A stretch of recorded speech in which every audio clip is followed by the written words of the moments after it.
Saya bisa kunci di belakang pulang.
Cek 1 2.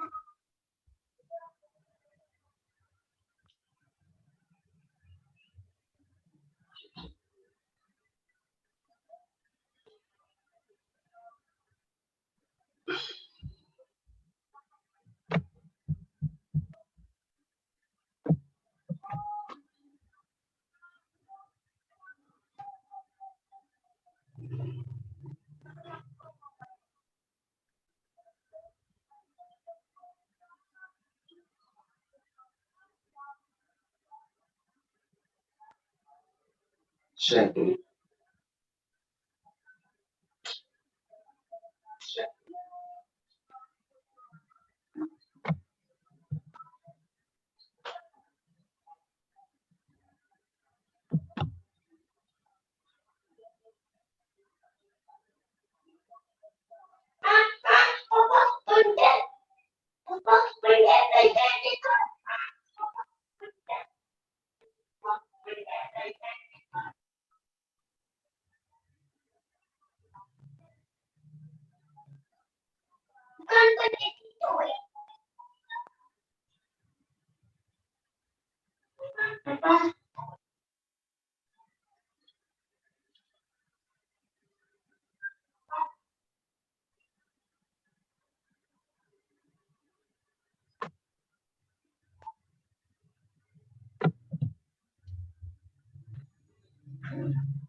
Papa,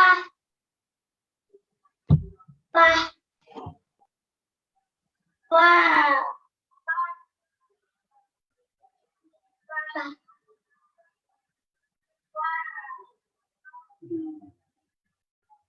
Ya. sticky. Apanya? Ini. Apa lagi? Ini nanti isi aja dia.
Cek 1.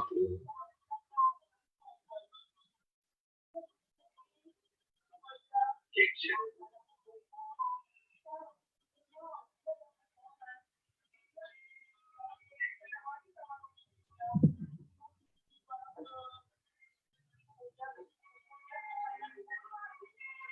Ya, puji Tuhan, shalom pada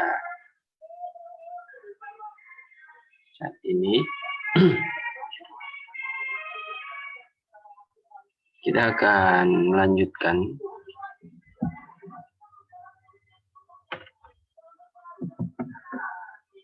pendalaman Alkitab. Ya, walaupun mungkin agak sedikit terganggu karena suara-suara bising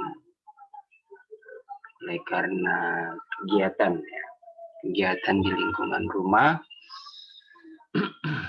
tetapi tidak mengapa, yang penting kita terfokus untuk belajar akan firman Tuhan. Kita bisa boleh menangkap setiap kebenaran yang saya sampaikan. Puji Tuhan, seperti biasa sebelum kita memulaikan, kita akan berdoa terlebih dahulu.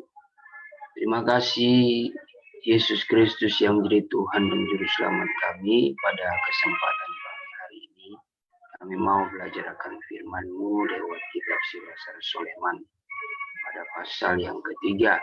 Kiranya kuasa Roh Kudus yang akan memberikan kami pengertian, menuntun kami kepada kebenaran yang sejati, dan boleh memampukan kami menjadi orang-orang yang dapat melakukan, merealisasikan setiap firman yang kami sudah pahami dan kami terima.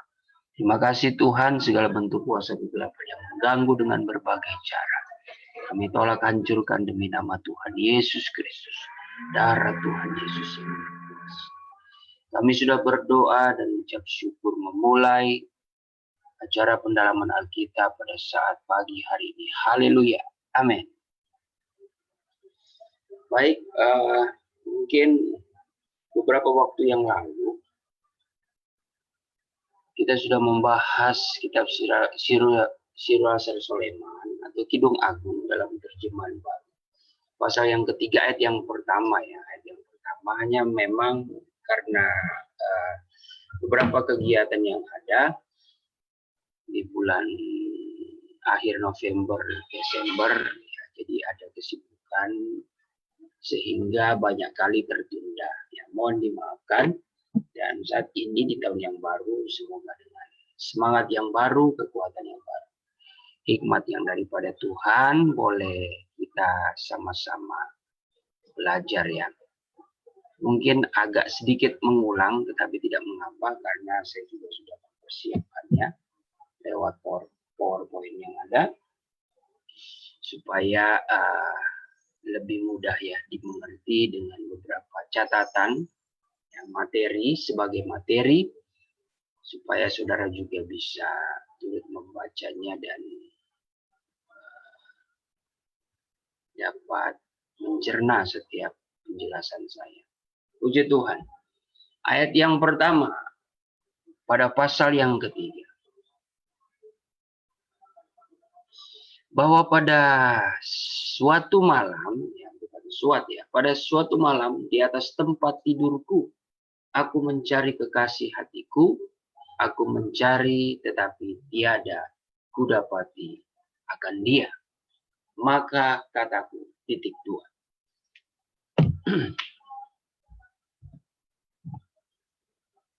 Ya, jadi ayat tersebut di atas adalah pernyataan Sulamit yang menceritakan pengalamannya yang pahit, yaitu di suatu malam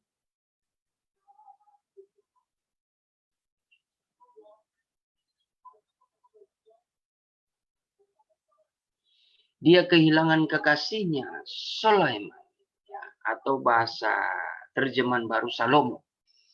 Mengapa demikian? Karena Sulamit tertidur. Seandainya Sulamit tidak tertidur dan berjaga, tentu ia tidak akan kehilangan kekasihnya. Bukankah Sulamit telah mengalami persekutuan yang manis dengan kekasihnya, yaitu Salomo? Ya, kalau kita perhatikan dalam pasal yang pertama dan kedua, kalau kita sudah mengikutinya, tentu kita tahu bagaimana pengalaman Salomo kepada Sulamit, puji-pujian kepada Sulamit, begitu juga Sulamit yang memuji Salomo, bagaimana keindahan mereka dalam suatu relasi yang mereka bangun, itu dibangun oleh karena ketulusan, perasaan cinta dan kasih.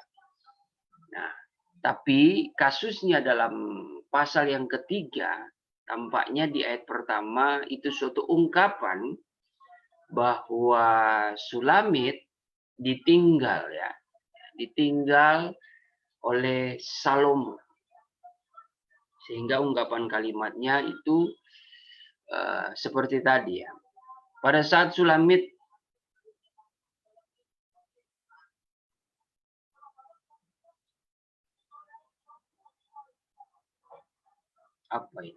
pada saat Sulamit lali.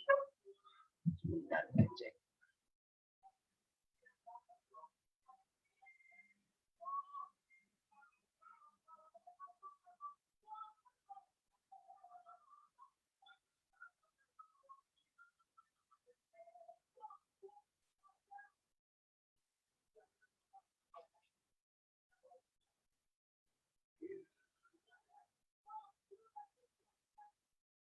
Pada saat Sulamit lalai ya. Pada saat Sulamit lalai dan tertidur, maka Sulaiman meninggalkan dia. Sebab Sulamit berkata bahwa suatu malam di atas tempat tidurku, aku mencari kekasih hatiku.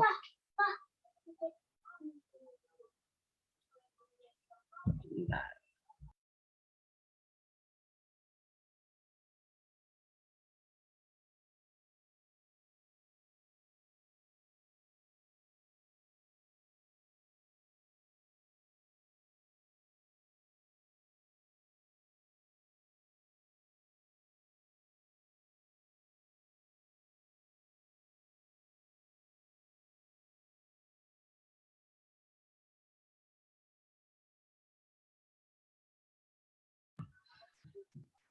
Ya. Pada saat Sulamit lalai dan tertidur, maka Sulaiman meninggalkan dia. Sebab Sulamit berkata bahwa suatu malam di atas tempat tidurku, aku mencari kekasih hatiku, tetapi tiada kudapati dia. Sulaiman bukan hanya menghilang, tetapi juga pergi dan keluar meninggalkan istana. Sehingga pada saat itu Sulamit mencari Sulaiman dalam istana dan sekitarnya, tetapi tiada didapati akan dia. Hal ini merupakan suatu pengalaman yang pahit bagi Sulamit. Ibarat kata jika dibayangkan hal ini terjadi kepada sepasang suami istri yang tadinya bersekutu satu sama lain, namun tiba-tiba suami meninggalkan istri dikarenakan istri ditawan oleh tidur yang lelap, sehingga ketika istri terbangun maka ia akan mencari suaminya dan tidak dapat menemuinya akan dia di dalam rumah.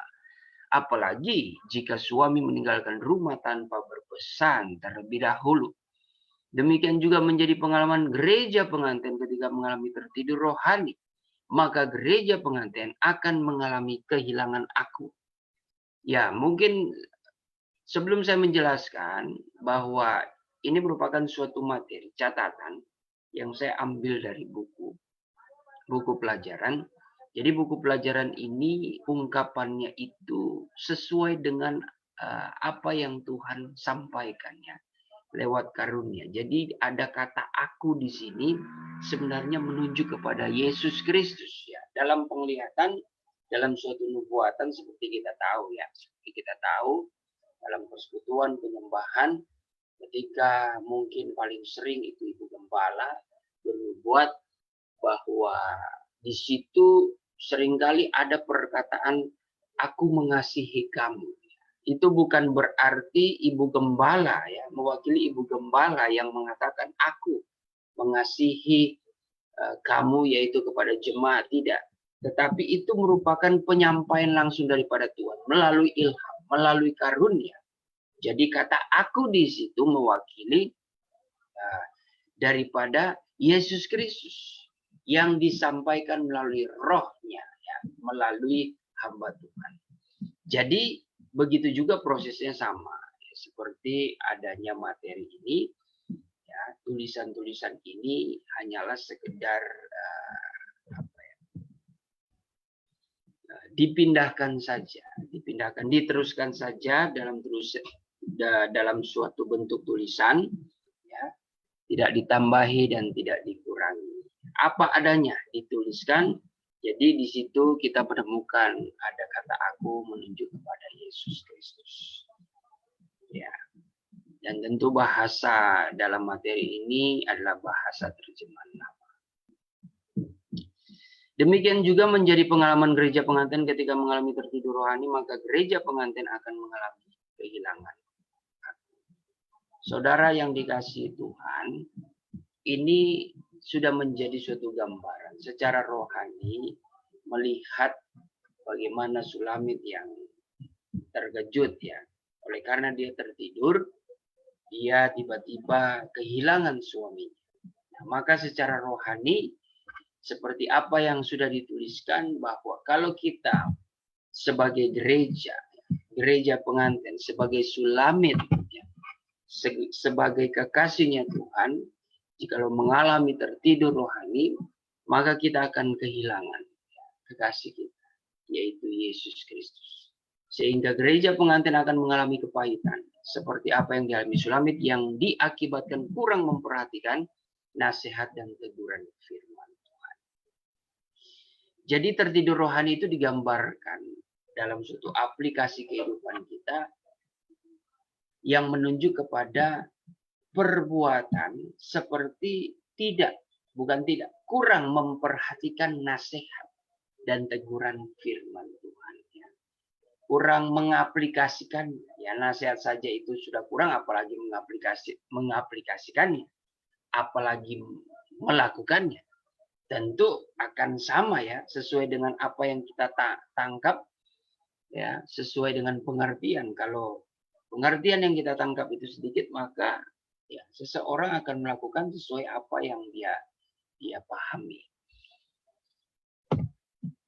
Gereja pengantin yang penuh dengan firman dan rohku pasti mengalami dan menikmati persekutuan yang indah dengan aku pada saat berbakti kepadaku dalam bentuk kebaktian atau beston, dalam kurung persekutuan doa. Jadi firman Tuhan saat ini mengukurnya pertama-tama dari peribadatan, dari persekutuan, dari hidup kita yang kita bawa untuk beribadah kepada Tuhan. Kalau kita penuh dengan firman dan roh Tuhan, ya, sudah dipenuhi dengan firman, dengan roh kudus, pasti kita akan merasakan, mengalami persekutuan yang indah, ya, dengan Tuhan Yesus Kristus ketika kita berbakti. Ya. Karena sesuai dengan kandungan firman dan memiliki roh di dalam diri kita ini, kita merasakan kedekatan. Itu dalam peribadatan itu akan mengalami persekutuan yang indah. Dan di situ aku hadir untuk membuktikan firmanku dalam 1 Korintus 14 ayat yang ke-26. Di mana dalam persekutuan akan muncul karunia mazmur, karunia pengajaran, kenubuatan, karunia penglihatan atau pewahyuan atau kenyataan, karunia lidah, karunia mengartikan makna lidah. Jadi ada 5 karunia, yaitu karunia mazmur, karunia pengajian, karunia nubuatan, karunia penglihatan, karunia lidah, dan karunia mengartikan makna lidah. Dalam persekutuan, beston maupun ibadah, ya, jangankan 5, 2 dan 3 yang muncul saja itu sudah baik, ya, sudah baik. Apalagi kalau kita menggenapi 1 Korintus 14 ayat 26 ini muncul ke-5 karunia. Wah, luar biasa. Tetapi dengan tertidurnya rohani, maka karunia-karunia Roh Kudus tersebut di atas tidak akan muncul atau bekerja, ya, atau aktif. Kalau karunia-karunia Roh tidak muncul atau bekerja dalam penyembahan, berarti aku telah meninggalkan gereja pengantin. Nah, ini yang merupakan disiplin dalam persekutuan kabar pengantin. Kenapa saya katakan dalam persekutuan kabar pengantin? Karena memang lewat pengajaran melalui kabar pengantin ini, kita lebih dalam lagi memahami betapa pentingnya, betapa ketatnya pengetahuan kita yang harus kita terapkan, ya, harus dapat dipraktekkan. Jadi pengajaran itu sudah memberikan suatu pemahaman yang sebenarnya, persekutuan yang sebenarnya, penyembahan yang sebenarnya. Tetapi kalau kita tidak mencapai atau kita tidak mengalaminya, maka ada sesuatu yang kurang. Sebab lewat pengajaran ini rahasia penyembahan itu sudah diungkapkan. Jadi jikalau rahasia ini yang sudah diungkapkan tetapi kita tidak melakukannya, sama saja kita meremehkan, ya.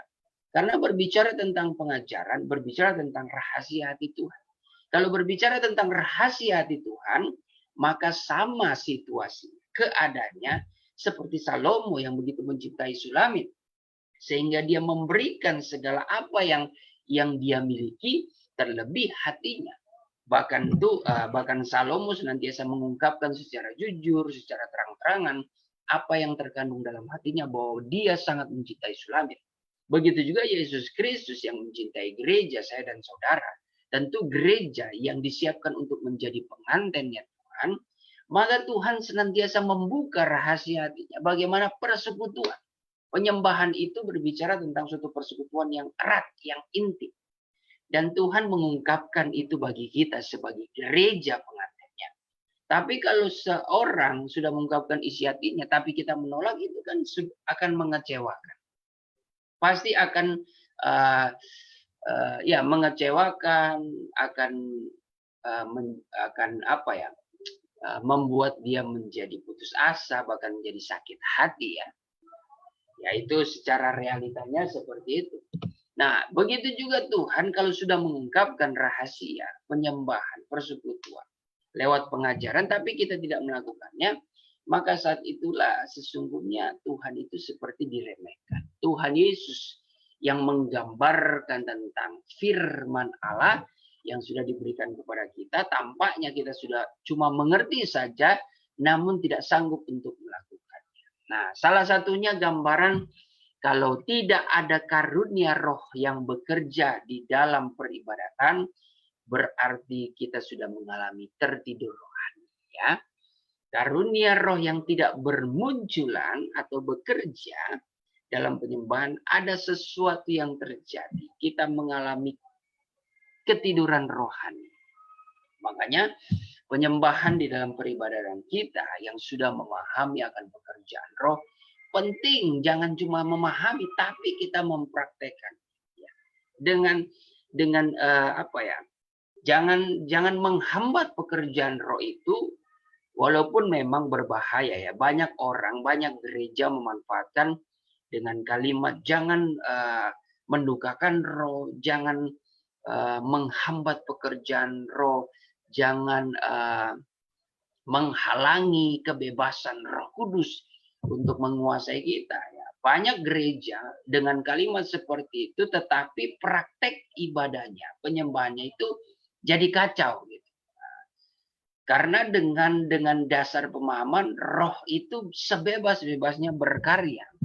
Mereka tidak tahu bahwa di dalam persekutuan itu ada 3 roh bekerja. Roh Kudus, roh yaitu yang roh daripada Tuhan, roh manusia yaitu emosi, dan roh setan. Roh setan ini sudah pasti pengacau. Roh manusia sudah pasti juga akan membawa kepada kekacauan, ya. Roh manusia yang berbicara tentang emosi, di mana melibatkan di situ, ya. Melibatkan di situ ada ego, ya, ada keangkuhan. Tapi kalau roh Tuhan selalu mendatangkan damai sejahtera. Dalam 1 Korintus 14 ayat yang ketiga, kalau tidak salah mengatakan bahwa karunia yang bekerja itu untuk menasihati, membangun, dan menghibur, ya, menguatkan. Artinya menguatkan di sini bukan sekedar bagi pribadi seseorang, tapi kepada setiap orang dalam persekutuan. Itu cara roh Tuhan bekerja. Nah, bayangkan jikalau rohani kita tertidur, maka karunia yang memberikan kekuatan roh kita, kekuatan roh bagi persekutuan kita itu hilang, tidak ada. Karena Tuhan tidak hadir ya. Di sini cukup tajam dikatakan berarti aku telah meninggalkan gereja pengantin. Puji Tuhan di New Ephrata ya masih ada karunia-karunia yang bekerja ya dalam peribadatan, dalam doa persekutuan Gaston.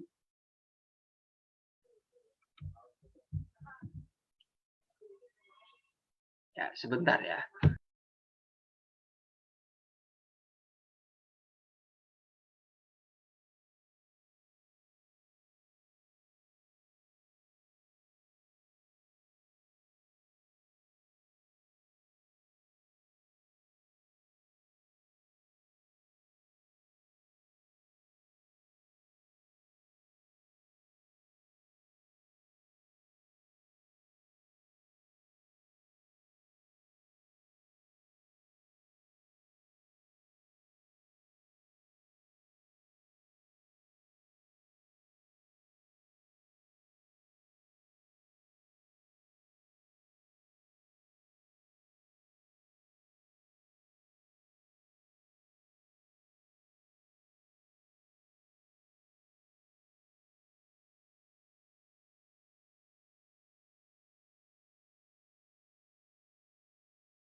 Oke, sorry lanjut. Jadi jikalau tidak berjalannya, tidak aktifnya karunia tersebut, saudara, maka dapat dipastikan Tuhan tidak ada. Tuhan meninggalkan. Bukan Tuhan tidak ada, Tuhan meninggalkan. Atau Tuhan mungkin berdiam diri. Kita bisa membayangkan itu ya. Kita bisa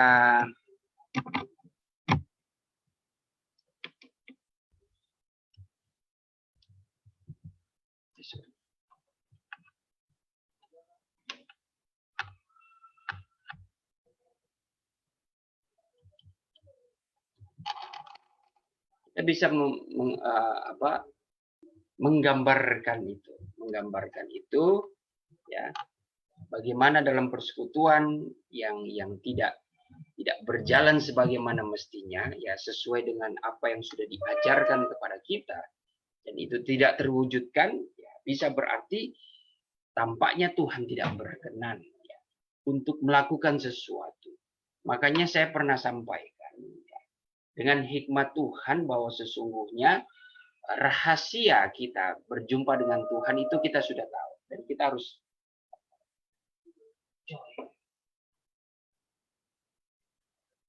dan kita harus memahami ya konsep-konsepnya dengan dasar-dasar firman. Dasarnya jangan lupa Matius pasal yang ke-18 ya, ayat yang ke-20. Baik, kita cek ya, saya takut salah.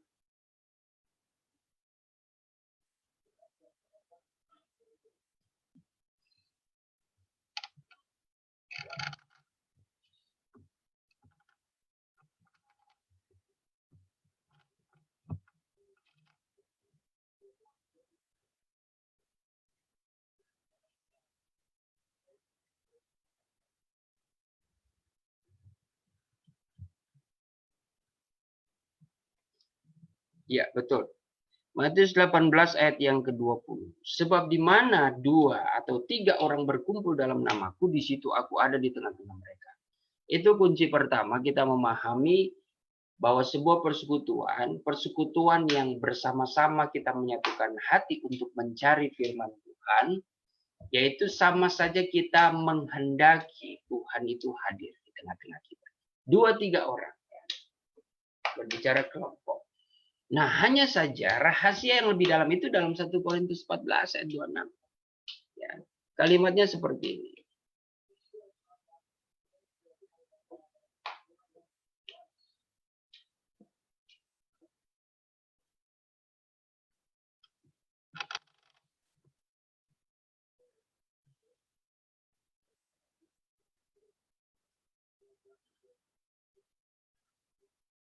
Udah selesai. Belum.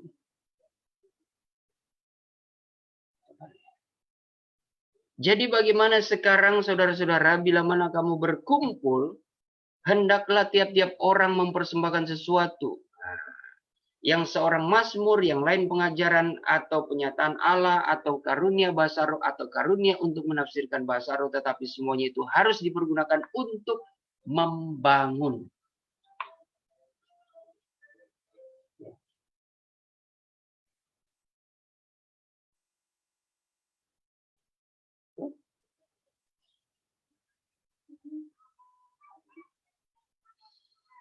Jadi ini suatu tanda yang lebih dalam lagi. Dalam 1 Korintus 14, itu adalah penjelasan lebih spesifik. Kalau Tuhan Yesus, ibarat begini ya saudara. Tuhan Yesus memang memberikan suatu pengajaran kepada murid-muridnya supaya murid-muridnya itu meneruskan sebagai gereja yang apa ya? Sebagai gereja yang mempraktekkan setiap ajaran dan teladan Kristus ya, mengajarkan ajaran Kristus, meneruskan ajaran Kristus dan mempraktekkan. Jadi sebenarnya gereja ini digambarkan seperti suatu apa ya? Suatu wadah ya, suatu wadah atau bisa dikatakan suatu kebenaran yang teraplikasikan dalam diri manusia.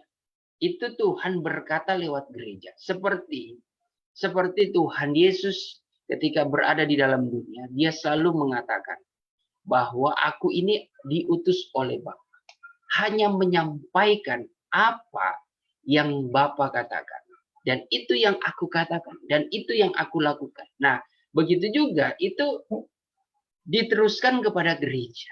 Diteruskan kepada gereja. Jadi Yesus mengajarkan aplikasi sebenarnya itu adalah gereja itu sendiri. Saya dan saudara. Ya. Jadi saya dan saudara ini sebenarnya adalah suatu gambaran nyata dan Tuhan menghendaki gambaran nyata itu lewat hidup kita yang bernafas dan bergerak. Kita ini kan manusia yang hidup, yang bernafas dan bergerak. Kita memiliki pemikiran itu sebagai wadah supaya perbuatan-perbuatan kita itu ada dasarnya ya. Jiwa kita itu menampung suatu teori, suatu pemahaman, suatu hikmat yang harus dapat teraplikasikan, dapat dilakukan ya lewat tubuh kita ini. Lewat tubuh kita ini.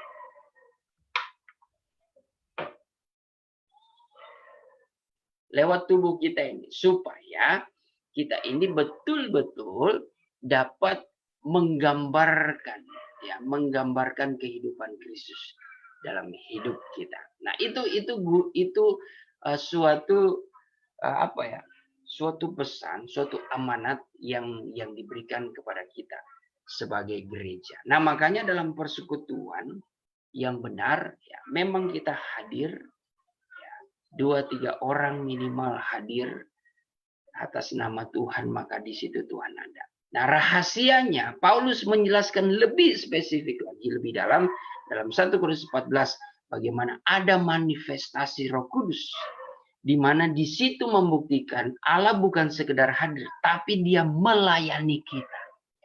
Melayani kita dengan cara apa? Melayani kita dengan cara apa? Apakah dia akan muncul dalam sosok manusia? Ya? Atau dia muncul secara karunia-karunia yang bekerja. Dia bisa muncul tetapi di dalam alam roh. Yang bisa melihat dia, yang dibukakan mata rohani, mata batinnya itu hanya melalui orang-orang yang memiliki rohnya. Kalau tidak bisa ya tidak akan terkoneksi. Harus ada untuk melihat Allah yang adalah roh dalam wujud kemuliaan Yesus Kristus, maka kita harus memiliki rohnya. Memiliki rohnya ya. Jadi apple to apple supaya kita bisa terkoneksi. Tapi kalau tidak bisa ya, kalau roh manusia tidak akan bisa. Justru roh manusia itu apple to apple-nya itu ibarat dengan iblis iya. Mungkin dengan iblis iya. Tetapi untuk melihat roh yang suci, kemuliaan yang suci itu nggak akan bisa. dengan sembarangan kita melihat ya. Nah, tetapi di sini kita sudah dibukakan rahasia. Untuk melihat kemuliaan Tuhan, maka kita harus memiliki roh. Memiliki roh Tuhan itu adalah memilikinya dengan hati yang suci. Itulah kenapa Tuhan Yesus pernah mengatakan bahwa berbahagialah orang yang suci hatinya karena dia dapat memandang Allah. Ketika manusia layak memandang Allah, ya dipastikan hidup dia itu memiliki kehidupan yang benar dan suci. Ya. Kalau kehidupan yang tidak benar, ya jangan harap. Walaupun kalimat ini bukan tidak mutlak, tetapi memang ada misteri Tuhan, ada kemurahan Tuhan. Terkadang orang yang berbuat jahat seperti Paulus ya. Paulus itu melihat kemuliaan Allah walaupun hanya sinar, tetapi sinar itu dibuktikan bahwa itu adalah Tuhan yang bekerja sebab disertai dengan suara daripada Yesus Kristus.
Ya, oke.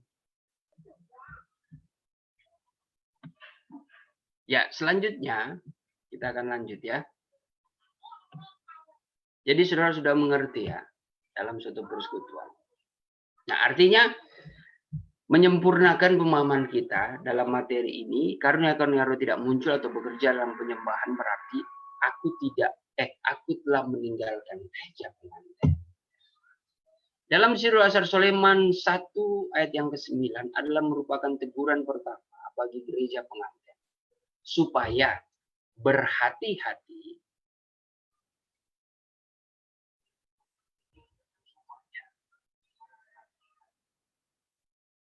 agar jangan menarik ratanya Firaun sehingga gereja pengantin melakukan 1 Yohanes 2 ayat yang ke-16 sampai 17. Yaitu keinginan tubuh, keinginan mata, dan keinginan jumawa. Kehidupan jumawa maksudnya.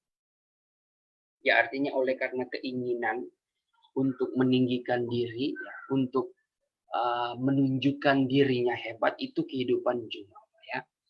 Nah, kita coba cek dulu di dalam Kidung Agung atau Sirul Asar Soleman pasal yang pertama ayat yang ke-9. Di situ dikatakan, saya bacakan dalam salinan lama karena pelajaran pengajaran ini diambil dari salinan lama. Hai Adinda, aku mengumpamakan dikau dengan kuda yang dipasang pada rata Firaun. Ya, jadi sesuai dengan apa yang saya ingat, penjelasan dalam Sirul Asar Soleman pasal yang pertama ayat yang ke-9 ini melambangkan. Di situ kan dikatakan, hai Adinda, aku mengumpamakan, ya, menggambarkan, mengibaratkan engkau seperti kuda. Ya. Kuda ini melambangkan kekuatan. Melambangkan kekuatan, ya karena dalam penjelasannya kuda juga seringkali dipakai menjadi suatu lambang sebagai ukuran kecepatan dari sebuah kendaraan, ya. Dari sebuah kecepatan apapun itu ya. Seperti mungkin ada mobil dengan kecepatan horsepower, dengan istilah kecepatan itu horsepower sekian mph gitu ya, kurang lebih seperti itu ya. Dan kuda itu diartikan melambangkan kekuatan. Nah, jadi Adinda di sini menunjukkan kepada gereja Tuhan, yaitu Sulamit, gereja pengantin, memiliki kekuatan, tapi yang dipasang kepada rata Firaun atau kereta. Ya. Kereta Firaun dalam salinan baru. Jadi kereta Firaun ini adalah sesuatu yang ditarik, ya bukan apa yang Tuhan inginkan. Firaun ini berbicara tentang iblis. Gambaran rohaninya menunjuk kepada iblis. Ya. Keretanya itu berarti kendaraan iblis. Kendaraan iblis adalah alat iblis, adalah alat yang menghantar gereja Tuhan itu bukan menuju kepada kekekalan, tetapi menuju kepada kebinasaan, kehancuran. Nah, banyak gereja Tuhan yang sudah mengenal, yang menganggap kekasihnya itu adalah Yesus Kristus, tapi kekuatan mereka itu masih terikat dengan keinginan dunia yang membawa mereka justru menjauh daripada kasih Bapa di sorga. Makanya di dalam tadi dikatakan dalam 1 Yohanes 2 ayat yang ke-16 mengatakan begini.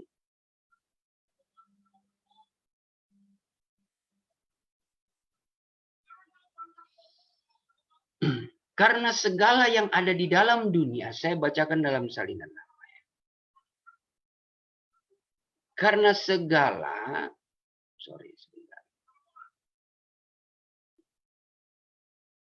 karena segala yang ada di dalam dunia, yang keinginan tubuh dan keinginan mata dan hidup dengan jumawa itu bukannya daripada Bapa, melainkan daripada dunia. Ya. Maka dunia ini lenyap, demikian juga keinginan duniawi, tetapi orang yang melakukan kehendak Allah kekal selama-lamanya. Jadi orang yang melakukan keinginan dunia itu bukan dari Bapa.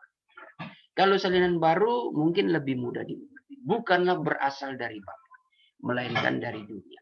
Kalau ayat yang ke-15 dalam 1 Yohanes 2 mengatakan begini. Janganlah kamu mengasihi dunia, ya, dan apa yang ada di dalamnya.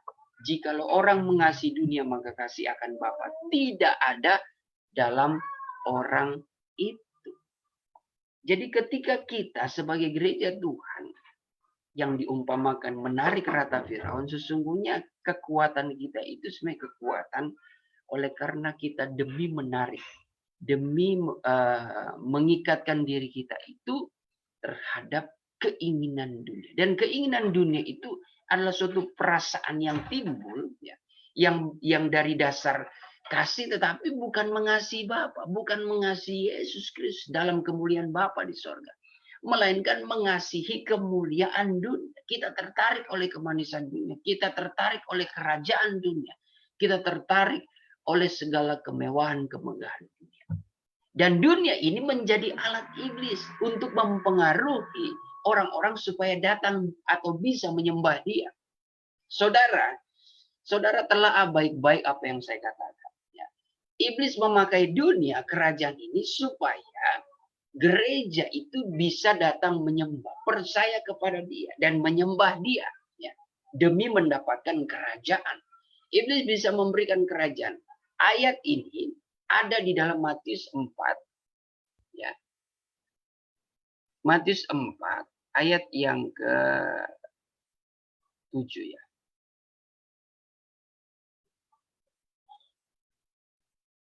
Ayat yang ke-8 dan 9. Dan iblis membawanya pula ke atas, ayat yang ke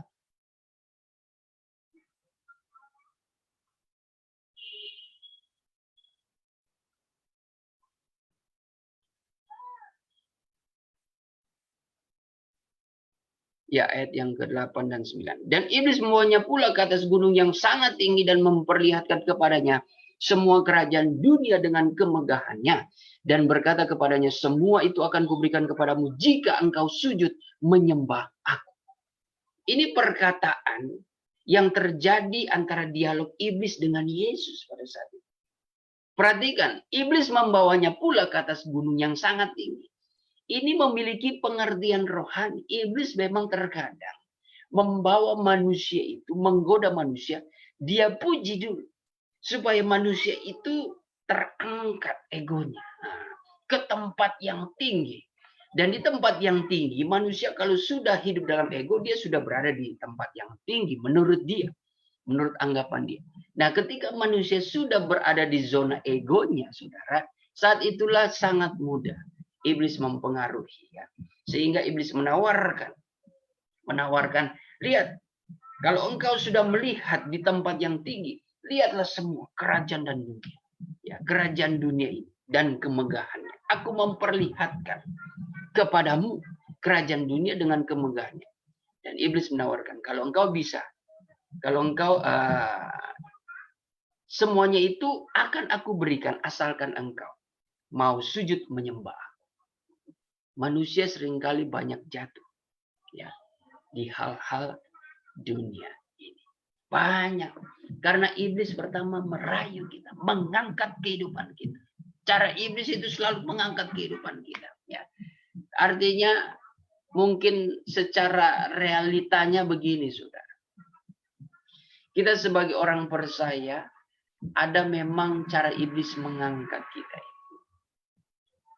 Ya, mengangkat kita, membawa kita ke tempat yang tinggi dengan cara yang salah. Ya, itu pun akhirnya ya mereka orang berdosa yang akhirnya jatuh, hancur oleh karena kesalahan. Tapi ada juga iblis, ya, iblis yang diizinkan Tuhan, ya, yang diizinkan Tuhan ketika Tuhan melihat bagaimana usaha, upaya orang percaya yang selalu mengandalkan Tuhan.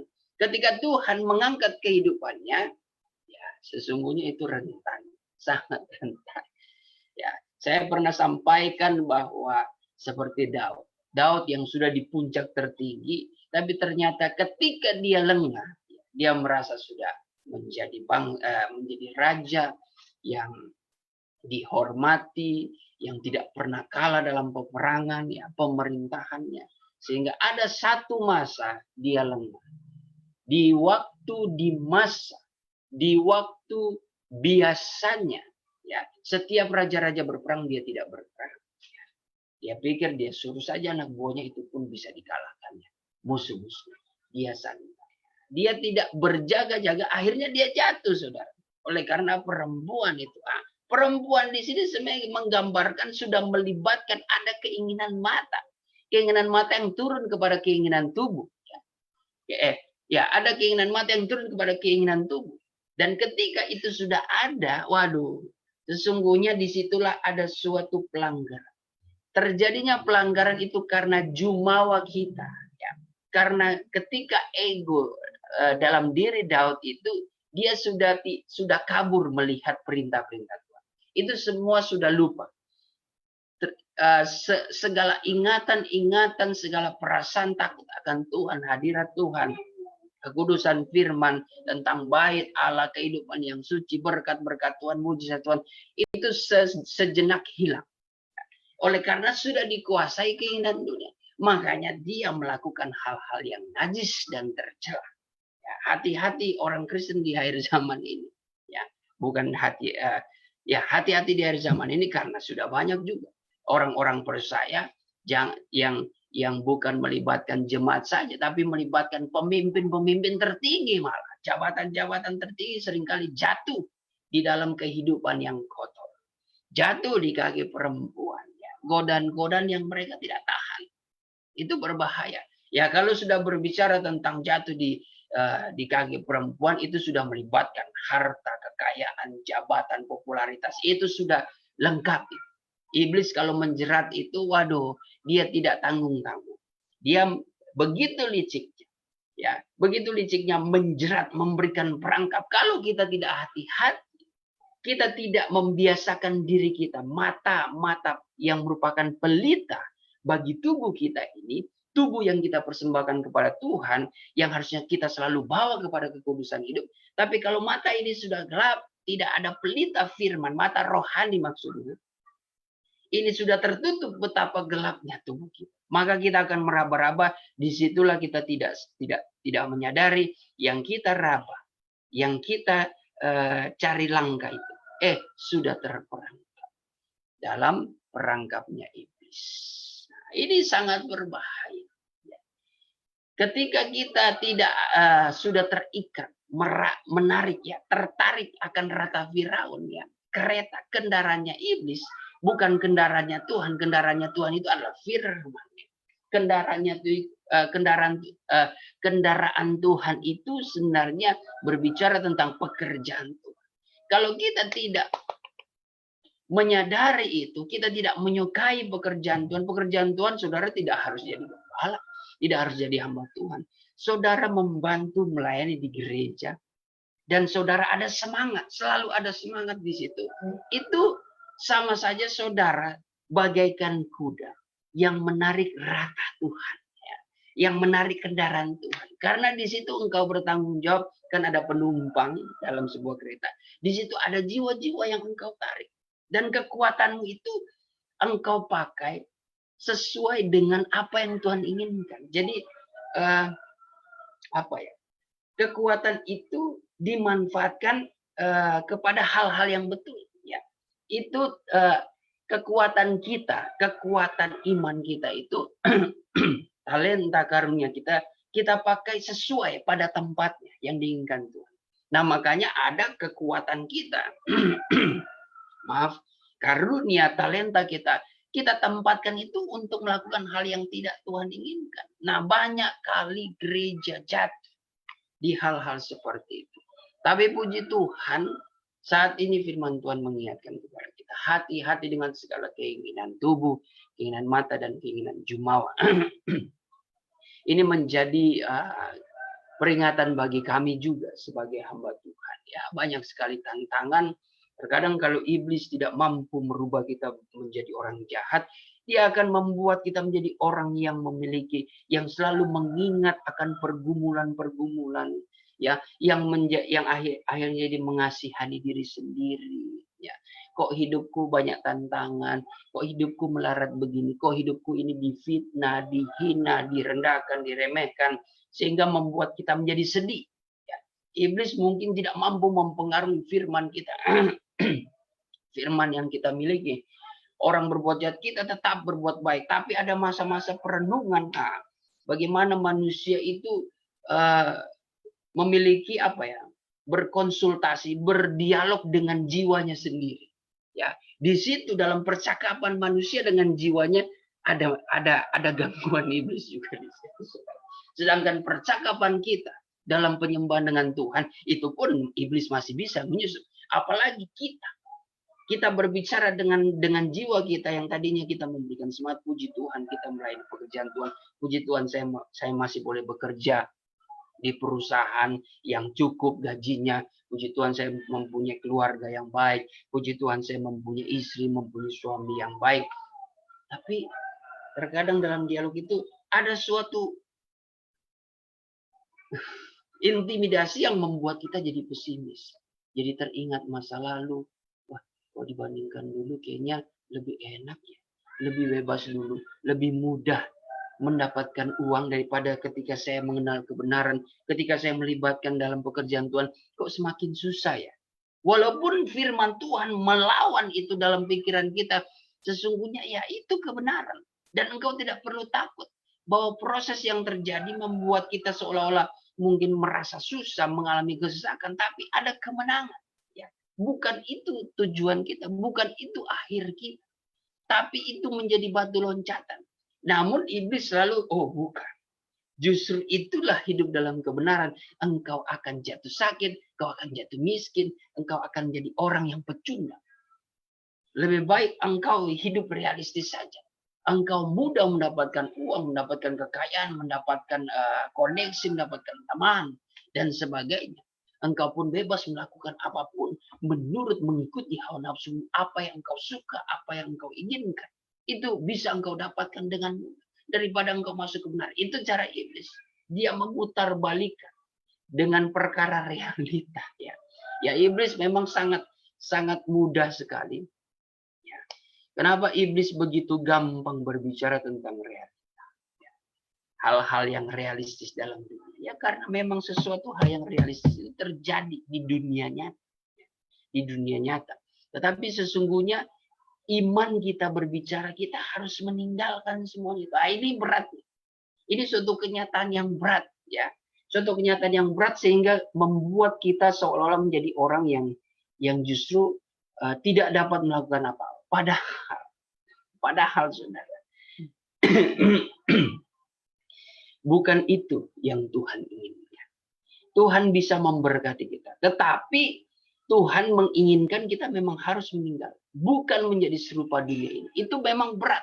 Tapi kalau kita betul-betul percaya kepada Tuhan, memang kita tidak perlu mengharapkan segala sesuatu dalam dunia ini.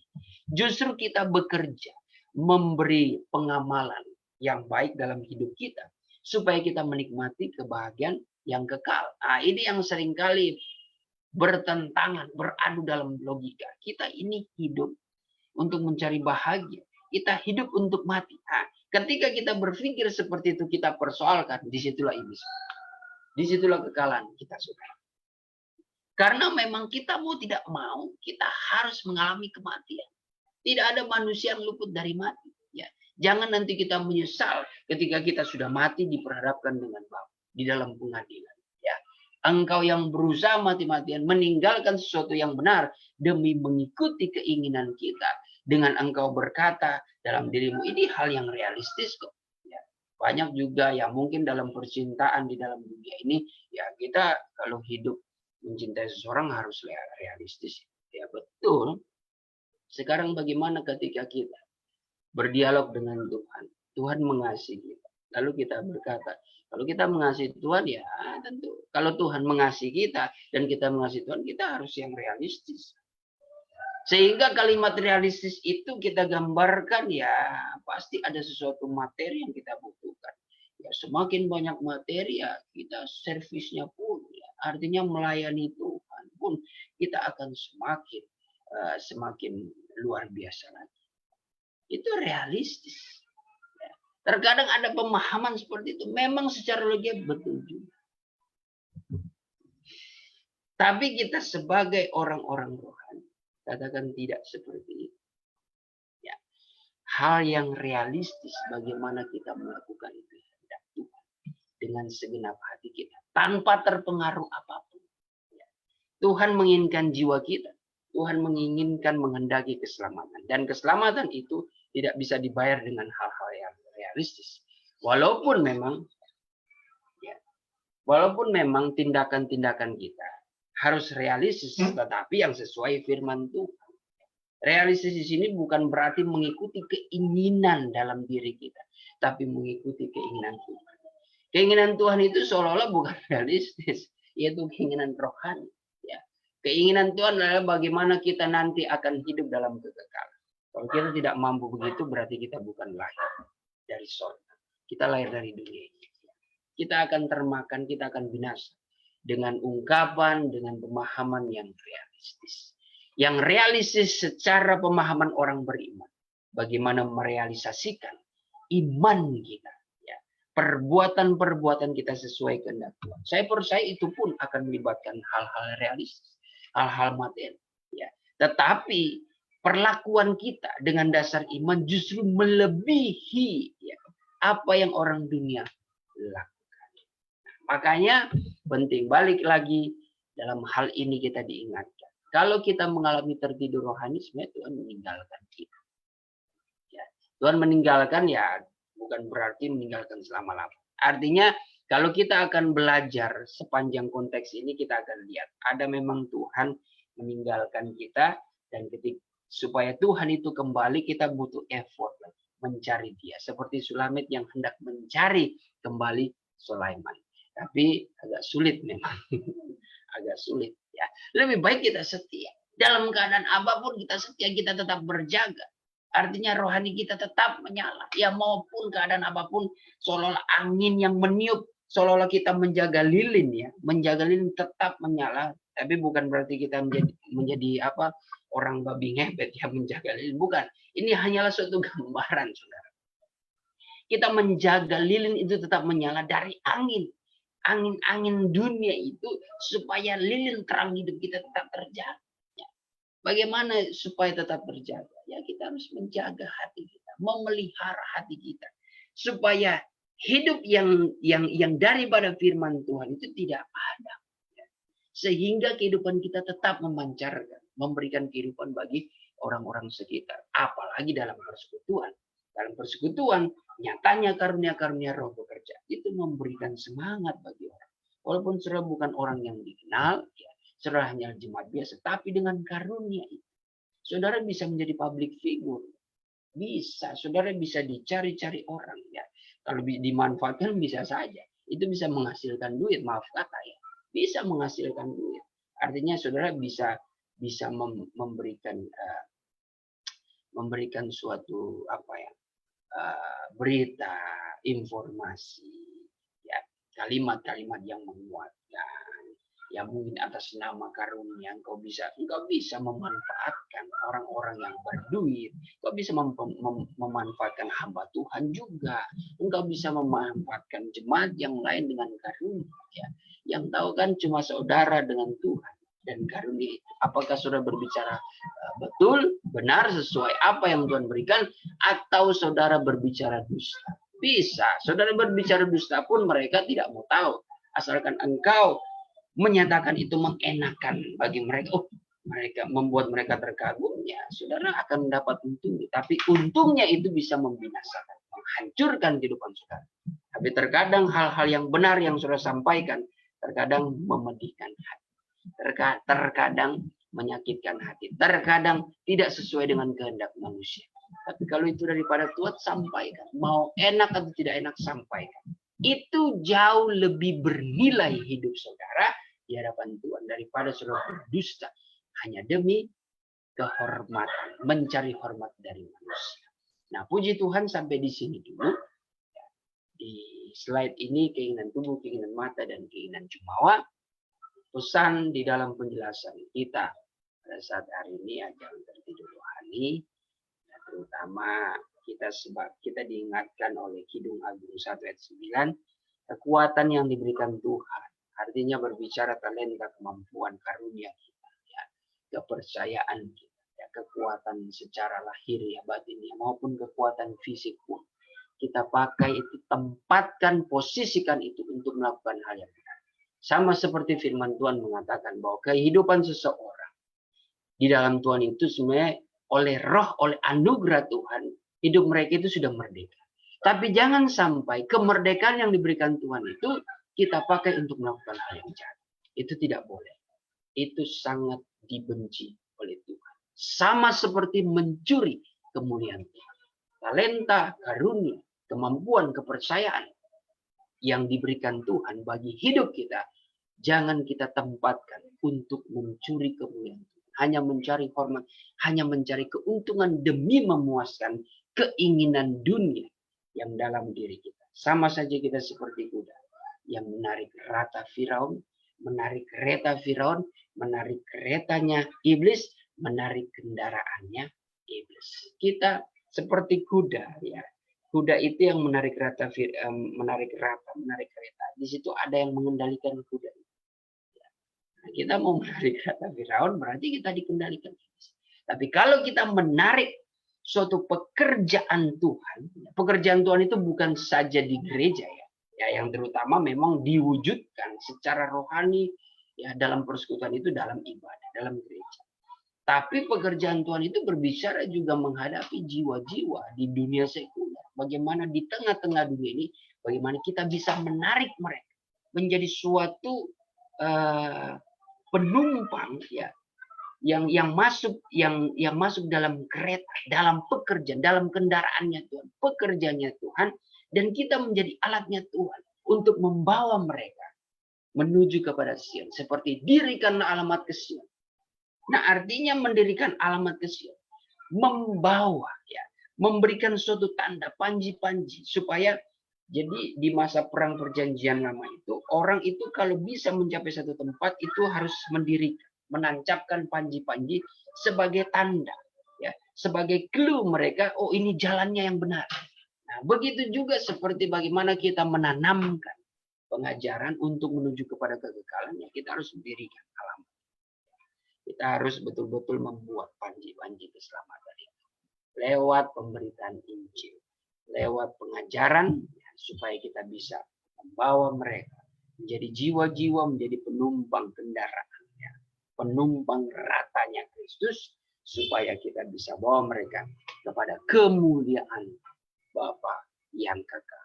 Puji nama Tuhan, sampai di sini kita akan berdoa. Terima kasih Tuhan pada kesempatan pagi hari ini. Kami sudah belajar akan firman-Mu, Engkau tanamkan. Dan biarlah kami boleh menjadi pelaku firman-Mu. Berkati kami semua dalam segala kegiatan, aktivitas sepanjang hari ini. Berikan kekuatan, kesehatan bagi kami dan melindungi keluarga kami. Di dalam nama Tuhan Yesus Kristus kami sudah berdoa. Haleluya. Amin. Puji Tuhan. Sampai jumpa kepada pertemuan besok hari. Ya. Mohon maaf tadi pagi ya, karena terlewati. Harusnya ada besok pagi, tapi tampaknya kebablasan ya. Tapi kita akan bertemu pada besok pagi ya. Dengan kekuatan yang baru, semangat yang baru daripada besok hari. Shalom bagi kita semua dan Tuhan Yesus